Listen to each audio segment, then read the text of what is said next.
This is Sharisse Coulter having an awkward conversation with my friend Veronica, who is a musician, a lesbian, a mental health advocate. Yes. And also has bipolar I. Mm-hmm. Those are all the things. Those are the things. Everything you need to know about me. All right, then let's go. We're finished. We're finished. Well, see you later. How old were you when you realized that you preferred dating girls? Well, my first crush was kindergarten. Oh. Suzanne Price. Suzanne, if you're out there, I loved you all my life. But I actually didn't know I was gay until I was 21. But the entire way through school, I only thought about girls, but I never connected that the two of those things meant something. Interesting. Mm-hmm. And why do you think that was? Growing up in a farm town, I think it just wasn't an option. And also I clung on to Catholicism pretty hardcore all the way through on my own volition. Mm-hmm. I just wanted to, but I think it just wasn't an option. So, and I thought that other girls felt the way I felt, but we just didn't talk about it. Oh, okay. So you didn't feel like you were different. You felt like you were the same, and you were just going with the whole like we're cool. Like we like guys. Yeah. Winky face. Yeah. So I just operated under that until I had some peppermint schnapps and kissed a girl, and I was like, oh duh. And you liked it? Yeah. And the taste of her cherry chapstick. She didn't have cherry chapstick. I was too drunk to know.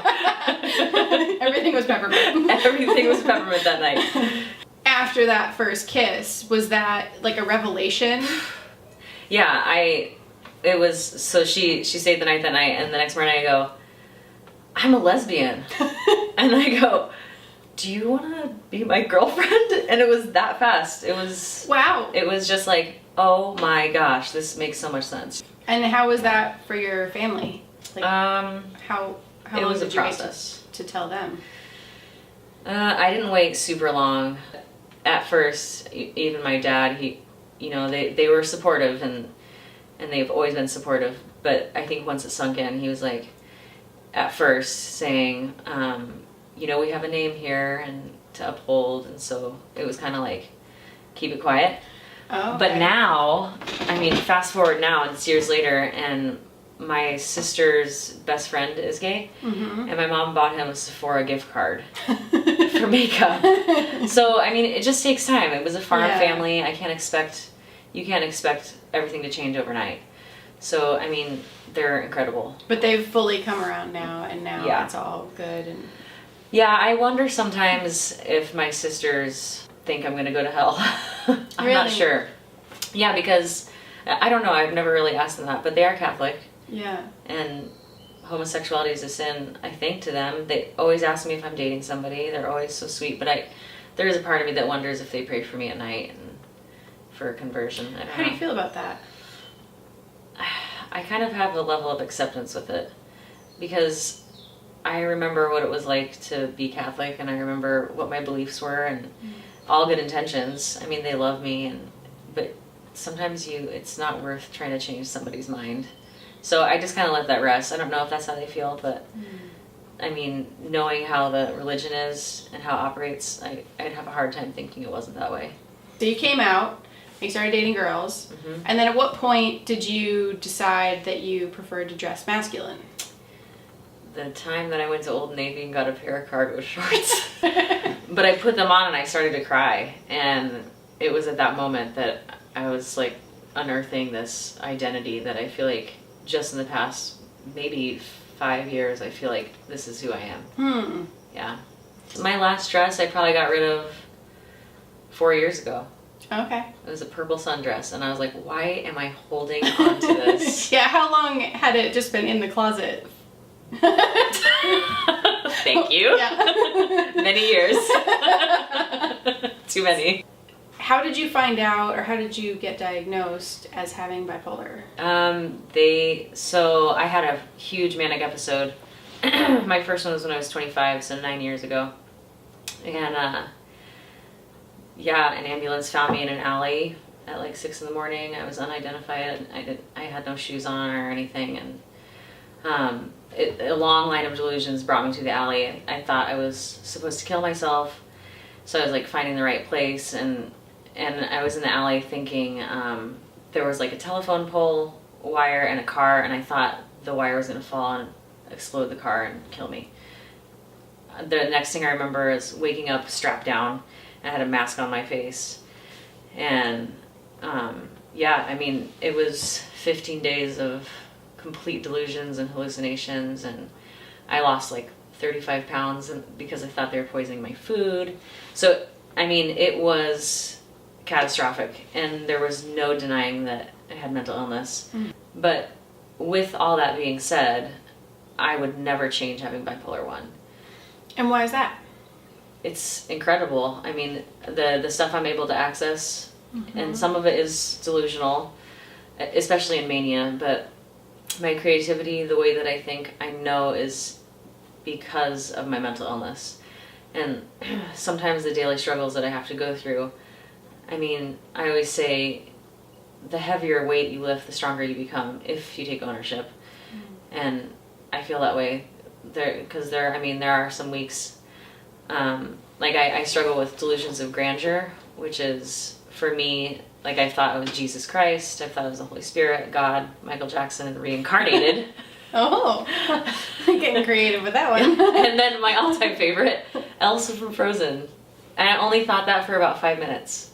Interesting. But I thought it was Elsa from Frozen. And do you want to know what I did? Did you I'll put tell you on what a I dress? did. No, I reverted. No, I'll tell you what I did. I peed my pants because of Let It Go. That's the best story ever. It is such a trip being in my mind. So can you feel it building? Yeah, and I see myself becoming manic. Oh, okay. And which is an awareness that, honestly, 99.9% of people with mental illness probably don't have. Because, I mean... And what do you think the distinction is there? That I have support. Okay. It's the support I have. The point of no return is when I lack insight to my symptoms. Okay. When I'm finally like, no, you guys, this isn't an episode this time. This is like me realizing something. It's when I start talking that way that I'm going to have a break. You know, as someone who has experience being on the outside, living with someone with mental illness, I think one of the things that I struggled with the most was, you know, for him, he was undiagnosed. I'm pretty sure he was paranoid schizophrenic, but there was a point in what I came to realize was a cycle where even his handwriting changed. Me too. And so, you know, there were these empirical moments of like, okay, I'm not just imagining this. That, like, this is an identifiable cycle where he hasn't left the house, his handwriting has changed, his personality has shifted. Yeah. But I never really knew what I was supposed to do with that, because on the one hand, I wanted to be supportive and I wanted him to be okay. And on the other hand, I kind of felt like I was drowning with him. Yep. And I never really figured out a good way to walk that line. And I feel like I think that's the part that makes it so uncomfortable for people to talk about. Because nobody wants to feel like they abandon anyone else. Well, you can't, I mean, nobody can have one support system. Nobody can do it alone. And, I mean, it takes a lot of effort, and I feel like had I not taken ownership and I just kind of let myself go through the cycle, I probably would have lost my net. But so it's kind of like, it's hard because when you have mental illness, there are certain points where you're totally unstable and unpredictable and probably scary to some people. So to have it takes some compassion and understanding with your friends, and it takes not burning bridges, which with mental illness can be hard. Right. Well, particularly depending on how well versed your friend group is in understanding which part is the mental illness and which part is just you. And, I mean, because you could just be a jerk. And piss people off. Or it could be and that think could you're be Jesus. You know, could be that. But not everybody's gonna know which it is. So Jesus or asshole. That's the spectrum. I'm somewhere between Jesus and asshole. I don't know. Sometimes I have a hard time separating what is the mental illness piece and what is just me. It's hard to separate those. But I'm able to live like this because I have an understanding of what mental illness is. And I think that's the biggest piece, is the education piece. It kind of takes the fear out of it and makes it manageable. I have yet to tell somebody I had mental illness and it gone wrong. Well, that's good. And I think that is the case generally speaking. Okay. Like I had a promoter that I was working with, this booking agency, and I got to the gig and I started having pretty bad hallucinations. I was already kind of on edge. So I called the booking agent and I was like, so I have bipolar I. I'm having some pretty heavy hallucinations. And immediately he was like, whatever you need. And that's awesome. Supportive. Yeah. Every time supportive. It just takes speaking up.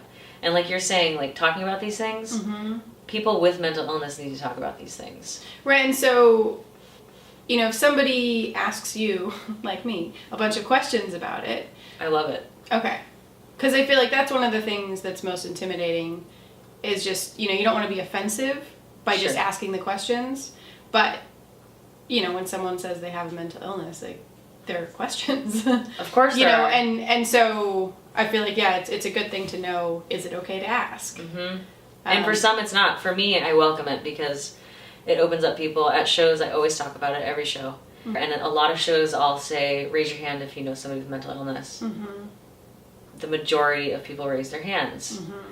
But it's because it goes undetected by the naked eye that we think it's not here. Right. But it's here.